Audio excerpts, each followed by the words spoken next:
Hello, this is Nandgopal Goswami. I would like to talk about some basic structure today. But before going through the structures, first of all, I would like to welcome all of you to my channel. In this channel, you will get from basic structure to advanced structure.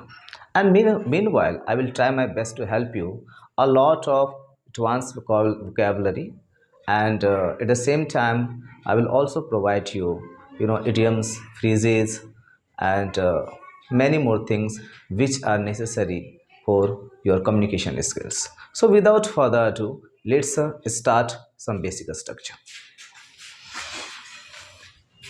This is the first structure in which you are seeing that subject plus has or have or on or belong to.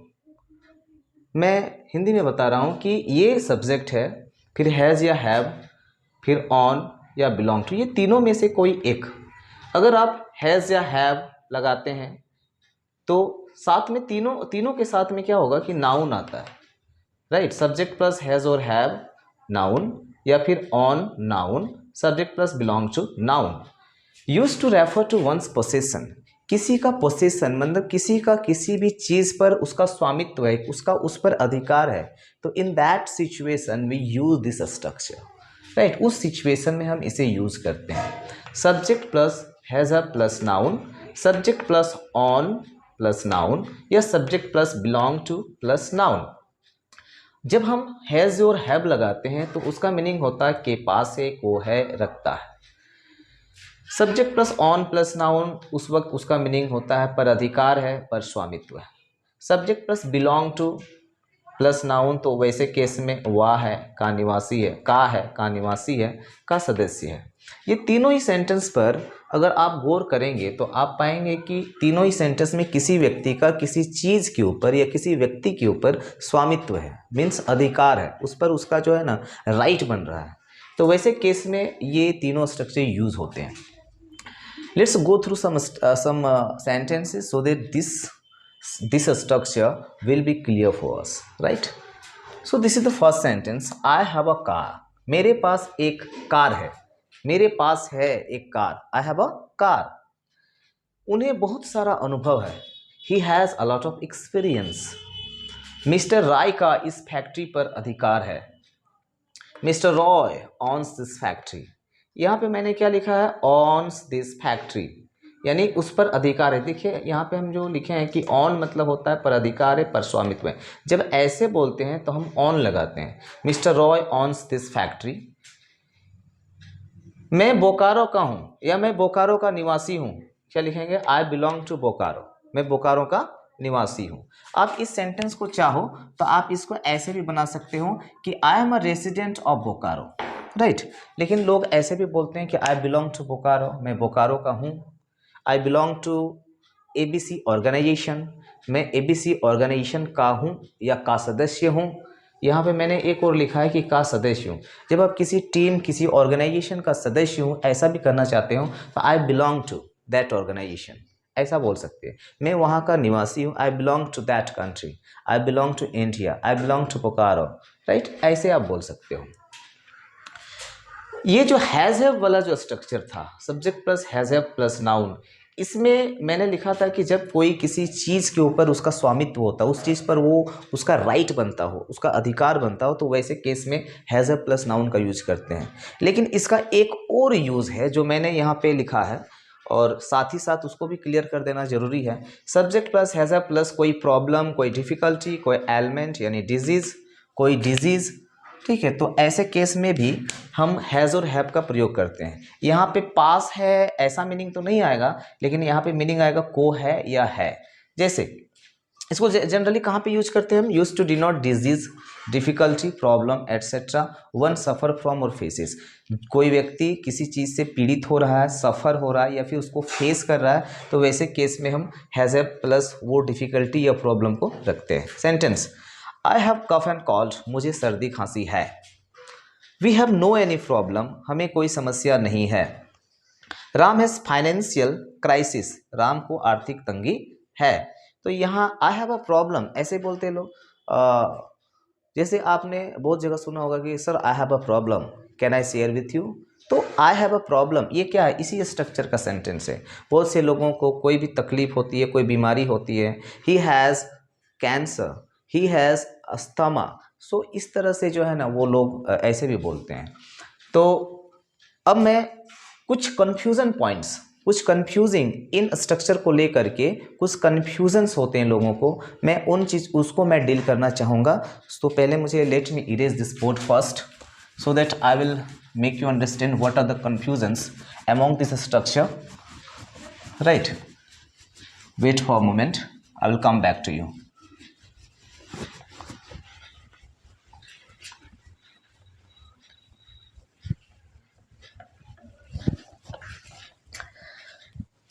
हाँ दोस्तों, यहाँ पे क्या होता है कि I have a car, I have a car. अगर मैं लिखता हूं कि आई हैव अ कार, मेरे पास एक कार है। अगर हम इसका नेगेटिव बनाना चाहते हैं कि मेरे पास कार नहीं है, तो हम इसको ऐसे बना सकते हैं कि I have not a car, I have not a car. हाँ, मैं बताना चाह रहा था कि I have not a car, इसके जगह पे आप ऐसे भी यूज कर सकते हो कि I don't have a car, I don't have a car. ऐसा क्यों? हैव, जो यहाँ पे जो हैव लगा हुआ है, ये हैव ये काम करता है as an auxiliary verb and sometimes it also acts as a verb, as a main verb. So it depends upon you in what situation you assume it. If you assume it as a verb, then you will have to use don't, doesn't, like V1, like in simple present tense you use, right? And if you assume it as a auxiliary verb, then simply you have to add not just after have. क्या है कहने का मतलब कि अगर आप इसको actually verb समझते हो, तो एक्चुअली वर्ब समझने से क्या होता है कि आप सिर्फ नॉट को डाल दोगे, क्योंकि एक्चुअली वर्ब में नेगेटिव सेंटेंस बनाना इजी है कि उसमें नॉट डाल दिया जाता है। लेकिन हैव एक मेन वर्ब भी है, हैव एक मेन वर्ब के जैसा भी काम करता है। तो अगर आप इसको मेन वर्ब मानते हो तो तब तो डोंट या डजन लगता है, क्योंकि हम सिंपल प्रेजेंट में देखा होगा कि ता है, ती है, मैं खाता हूँ, मैं जाता हूँ, जो रेगुलर एक्टिविटी को शो करता है, वहाँ पे हम V1 या V5 को लगाते हैं, तो हम उसका नेगेटिव बनाने के लिए डोंट या डजन लगाते हैं, right? So similarly we can also use don't and doesn't to make this sentences negative, right? इसको हम लोग नेगेटिव बनाने के लिए डोंट या डजंट का यूज कर सकते हैं। तो पहला तो मैं ये क्लियर करना चाहता था कि हम don't, I don't have a car, अगर सब्जेक्ट ही रहता तो he doesn't have a car, right? और एक चीज गौर करने वाली बात है कि जैसे ही एक सेंटेंस लिख रहा हूं मैं पहले, he doesn't have a car, he doesn't have a car, आपने आई था तो आपने डोंट लगा दिया, ही था तो आपने डजंट लगा दिया। लेकिन यहां पे गौर कीजिए कि यहाँ पे हैव ही लगा है, चाहे आई हो चाहे ही हो, क्योंकि ये जो है ना, ये यहाँ पे जो ये मेन वर्ब के जैसा काम करता है, ये इसके ऊपर डिपेंड नहीं है कि ये जो है आपका आई या फिर ही के ऊपर डिपेंड नहीं है। जब हम डोंट या डजन लगाते हैं तो आपको शायद याद होगा या फिर आपको पता होगा कि हम सिंपल प्रेजेंट टेंस में जैसे ही डोंट या डजन लगाते हैं नेगेटिव सेंटेंस को बनाने के लिए, उसके बाद जो वर्ब आता है वो हमेशा वर्ब का पहला रूप है, पहला रूप होता है, ठीक है? हाँ, भले ही यदि हम लिखते हैं उसके पास एक कार नहीं है, उसके पास एक कार है तो ही के साथ हैज आता, लेकिन जब हम ही डजंट लगा देंगे कि ही डजंट, तो फिर ही डजंट हैज नहीं लिखेंगे, यहाँ पे ही डजंट हैव लिखेंगे, क्योंकि यहाँ पे वर्ब का पहला रूप आता है। तो ये पहला में कंफ्यूजिंग पॉइंट मैं आपको बताया। फिर मैं एक और कंफ्यूजिंग पॉइंट बता रहा हूँ जहाँ पे लोग थोड़ा सा कंफ्यूज होते हैं। इंट्रोगेटिव में भी सेम, जैसे कि हैव यू, ऐसे बोलेंगे कि हैव यू कार, ऐसे भी आप बोल सकते हो कि हैव यू कार, क्या आपके पास एक कार है? या फिर आप इसको मेन वर्ब के जैसा लेंगे तो ऐसे लेंगे, do you have a car, do you have a car, क्योंकि मेन वर्ब में डू या डज पहले आ जाता है, ठीक है? तो do you have a car, does he have a car, यहाँ पे तो हैव ही लगेगा ना, ठीक है? मैं थोड़ा सा मैं एक चीज और बताता हूं कि I have a car, I have a car, मेरे पास एक कार है। आपने बहुत सारे लोगों को सुना होगा कि I am having a car, तो this is also right, I am having a car, मेरे पास एक कार है और मेरे पास एक कार है, दोनों का सेंटेंस का जो मीनिंग होगा वो सेम होगा। आई हैव अ कार, मेरे पास एक कार है, ठीक है। और आई एम हैविंग अ कार, मैं एक कार रख रहा हूँ, मेरे पास एक कार है। तो ये ऐसा होता है because of the flexibility in English language is just a flexible language because the word wherever you start you can make the sentences from that very point. So कहने का मतलब है अगर आपके मुंह से निकलता है कि आई हैव अ कार, मेरे पास एक कार है, is it correct? It is correct, right.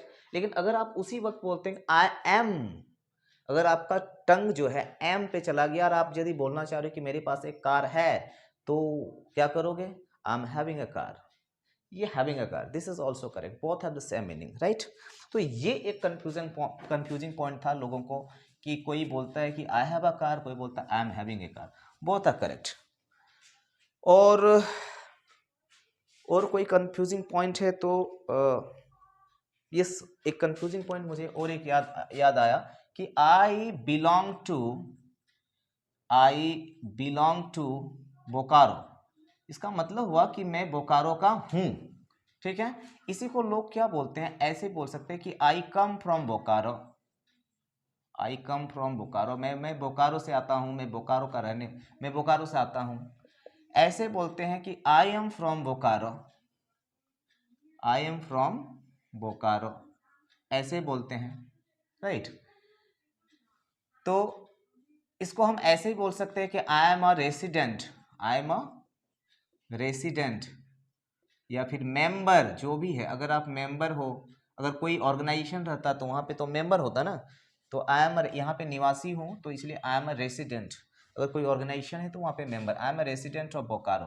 देखो एक ही सेंटेंस को कितना फ्लैक्सिबिलिटी है इंग्लिश में, आप जैसा चाहो आप इसको बोल सकते हो।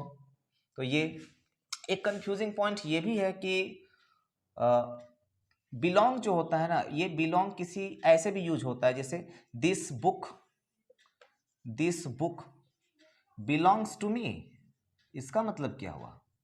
This book belongs to me, this book belongs to मतलब यह बुक मेरी है, इसका मतलब हुआ यह बुक मेरी है, यह किताब मेरी है, राइट, यह किताब मेरी है। आप इसको चाहो तो ऐसे बना सकते थे कि this book is mine, this book is mine, यह किताब मेरी है, ठीक है। और सिंपली आप ऐसे भी कह सकते हो कॉन्वर्सेशन में, this is my book, this is my book. English language ही है एक फ्लैक्सिबल लैंग्वेज कि आपके मुंह से कोई भी वर्ड निकल जाए, आप जो हो वहाँ से ही आप एक करेक्ट सेंटेंस बना सकते हो। So if you have capability to make sentences correctly from wherever you want, wherever you start, then you have a capability to speak English and you can speak English fluently, spontaneously. Okay, so I hope you will understand all this structure. So thank you.